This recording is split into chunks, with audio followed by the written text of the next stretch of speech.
Assalamualaikum dan selamat sejahtera. Hari ini saya akan bawakan tajuk fungsi trigonometri yang keluar dalam kertas 1 SPM. Okey, jadi di sini saya nak bawakan soalan yang pernah keluar dalam SPM tahun 2016. Soalan yang keluar dalam kertas 1 berkaitan dengan fungsi trigo membawa 3 markah. Okey, jadi di sini soalan yang pernah keluar dalam 2016 ialah selesaikan persamaan tangen alfa sama dengan 4 tolak 3 kotangen alfa. Diberi alfanya ialah dari 0 darjah hingga 180 darjah.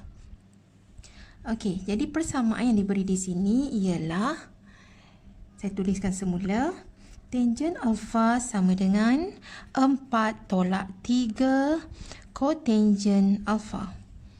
Okey, jadi kita tahu bahawa kot ini, kotangen alfa, boleh ditulis.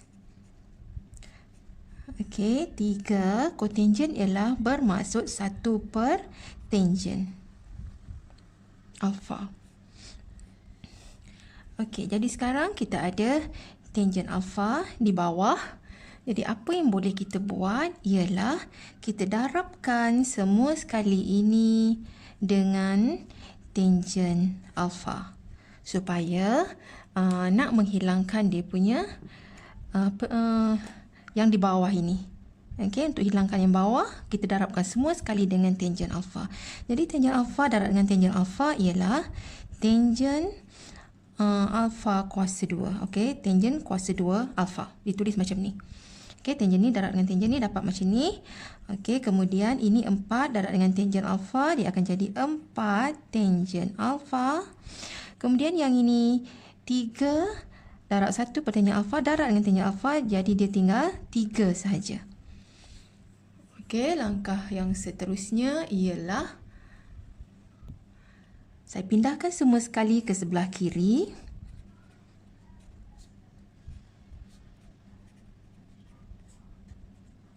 Okey, dan samakan dia dengan 0. Okey, lepas tu ini kita nampak dekat sini bentuknya ialah bentuk persamaan kuadratik. Kalau susah nak fakturkan dia, kita tukar dia menjadi, katakan y, y ke x ke mana-mana pun boleh. Katalah y sama dengan tangen alfa. Jadi kita boleh tulis semula persamaan ini sebagai tangen alfa adalah sama dengan y. Jadi di sini ada kuasa 2 bermaksud y kuasa 2 tolak 4. Tangen alfa gantikan dengan y. 4y tambah 3 sama dengan 0. Jadi ini yang bentuk biasa kita jumpa. Jadi kita fakturkan yang ini. Okey, fakturkannya. Jadi kita dapat di sini y darab y, dari y kuasa 2. 3 ialah 3 darab 1. Supaya dapat negatif 4 ialah negatif 3, negatif 1. Jadi kita dapat di sini nilai y-nya adalah sama dengan 3. Satu lagi, y sama dengan 1. Dan jangan lupa untuk menggantikan semula y tadi dengan tangen alfa. Jadi di sini kita akan dapat tangen alfa sama dengan 3. Okey, dan satu lagi di sini tangen alfa adalah sama dengan 1. Okey, jadi di sini bagaimana cara kita nak mencari nilai alfanya? Okey, bila selesaikan persamaan bermaksud kita nak cari nilai alfa sini. Okey, jadi tangen alfa sama dengan 3. Mula-mula kita kenal pasti dia punya sukuan. Jadi di sini sukuannya ialah, okey, saya buatkan, ini positif. Okey, kalau positif bermaksud dia berada di sukuan yang pertama. Okey, kalau untuk tangen positif ialah di, kita buat macam ni kan, aku suka tolong kawan.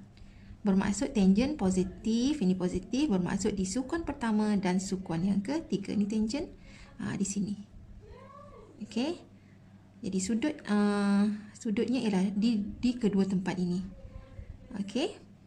Tetapi oleh kerana dia nak daripada 0 darjah hingga 180 sahaja, jadi Yang ini, sudut ini dia dah lebih. Tengok sini ya, daripada 0 darjah pusing sampai sini 180. Kalau sampai ke sini dia dah lebih daripada 180. Jadi yang ini kita tak perlu kira. Kita ambil di sukuan pertama sahaja. Untuk dapatkan di sukuan yang pertama ni apa dia? Kita tekan kalkulator. Iaitu caranya kita tekan kita nak cari sudut kan? Nak cari alfa ini, alfa adalah sama dengan tangent ni. Kalau pindah ke sini dia jadi shift tekan tangent. Okey. Dia tak nampak. Shift tekan tangent, kemudian tekan 3. Okey, kita dapat 71.57. Okey. 71.57. Jadi kita ambil sukuan ini saja. Yang sini tak boleh sebab dia dah lebih dari 180. Begitu juga dengan yang ini, yang kedua ini. Maka kita buat, kita kena pasti dia punya sukuan. Jadi yang ini tangent positif sama juga dekat sini tadi. Di dua tempat ni juga sebab dia positif. Okey. Jadi di sukuan pertama dengan sukuan ketiga tak boleh sebab dia dah lebih daripada 180, sedangkan dia nak kurang daripada 180. Jadi kita ambil di sukuan pertama juga. Jadi kita kira alfanya adalah sama dengan, lagi sekali kita buat shift untuk tangent, kemudian masukkan nilai 1. Jadi kita dapat 45. Jadi kita dapat sini 45 darjah. Jadi jawapannya ditulis sebagai alfa adalah sama dengan 45 darjah dan satu lagi 71.57 darjah. Okey. Itu penyelesaian untuk soalan SPM tahun 2016. Seterusnya, cikgu bawakan soalan SPM tahun 2017 yang membawa 4 markah. Okey, soalannya berbunyi, diberi bahawa cos alfa sama dengan T. Okey, ni maklumat ini penting. Dengan keadaan T ialah pemalah dan diberi sudut alfanya ialah dari 0 darjah hingga 90 darjah. Bermaksud sudut alfa ialah sudut tirus. Ungkapkan dalam sebutan T. Okey, soalan yang pertama, sin 180 darjah tambah alfa. Dan yang kedua, secant 2 alfa. Okey, jadi maklumat yang diberi di sini ialah cos alfa sama dengan T. Dan alfa ialah sudut tirus. Sudut tirus bermaksud pada sukuan yang pertama. Jadi yang pertama sekali yang perlu kita buat ialah kita kena buatkan sukuannya di mana terletaknya sudut alfa ni. Okey, saya buat kat sini. Okey, buat macam ni. Okey, buat macam tu. Kemudian oleh kerana dia terletak pada 0 darjah, 90 darjah, jadi di sinilah. Okey, yang ini alfa, ini y. Jadi di sini saya buat, okey macam tu. Jadi saya bentukkan segitiga. Di sinilah sudut alfa. Okey, kemudian diberi dekat sini, bila dinyatakan ini cos alfa sama dengan T, bermaksud kita terus buat bawahnya T per 1. Okey, kalau disebut, okey, bila ditulis cos alfa sama dengan T, kita terus tulis bawahnya T ini per 1. Okey. Jadi, sebab kita dah belajar sebelum ini, kalau cos ialah kah. Sebab kita belajar soh kah tua kan. Cos ialah kah, iaitu A per H. A per H. Okey, adjacent bahagi dengan hypotenuse. Jadi di sini ialah opposite-nya. Jadi di sini adjacent-nya iaitu T. Dan jadi kita letakkan T di sini. Okey, T. Kemudian hypotenuse-nya 1. Maka dia punya opposite-nya dekat sini ialah kita buat 1 menggunakan teorem Pythagoras. 1 kuasa 2 tolak dengan T kuasa 2 punca kuasakan. Okey, jadi yang ini adalah bersamaan dengan punca kuasa 1 tolak T T kuasa 2. Okey, sebab 1 kuasa 2 ialah 1. Okey, selesai kita buat yang ini, barulah kita jawab soalannya. Soalan A ialah dia suruh cari sin 180 darjah tambah alfa. Jadi yang ini ialah kita kena gunakan formula sin A tambah B. Sin A tambah B mengikut formula ialah macam ni. Kalau terlupa, cikgu tunjukkan dekat sini. Sin A tambah B formulanya ialah tak cukup kat sini, saya cikgu buat kat bawah. Okey. Sin A tambah B adalah sama dengan sin A cos B kemudian tambah cos A sin B. Ini ada dalam senarai formula lah diberi. Okey, cuma kita gantikan saja. Ini A, ini B. Jadi di sini sekarang sin A adalah 180. Sin 180 cos alfa.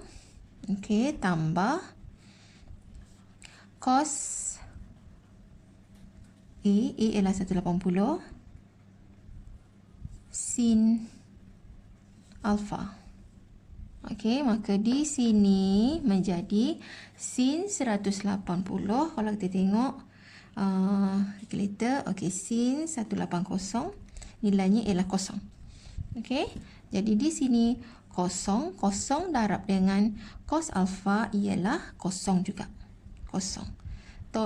Tambah dengan cos 180 ialah, okey, kita buat cos 180 nilainya ialah negatif 1. Okey, jadi di sini cos 180 ialah negatif 1 darab dengan sin alfa. Okey, dan okey, kita letak dulu sin alfa. Okey, jadi di sini bermaksud ini kosong ni, baikkan dah. Jadi ni negatif darab dengan sin alfa, dapatlah negatif sin alfa. Dan negatif sin alfa kita boleh baca pada sini. Sin ialah sin ataupun sin. Sin alfa ialah O per H. Jadi O bahagi H. Jadi O nya yang ini. Okay, 1 tolak T kuasa 2. Punca kuasakan. 1 tolak T kuasa 2. Bahagi dengan 1, kita akan dapat ni juga. Okay, jadi ini ialah jawapan bagi sin 180 darjah tambah alfa. Okay, selesai untuk soalan A. Soalan B, kita pergi kepada soalan B-nya, iaitu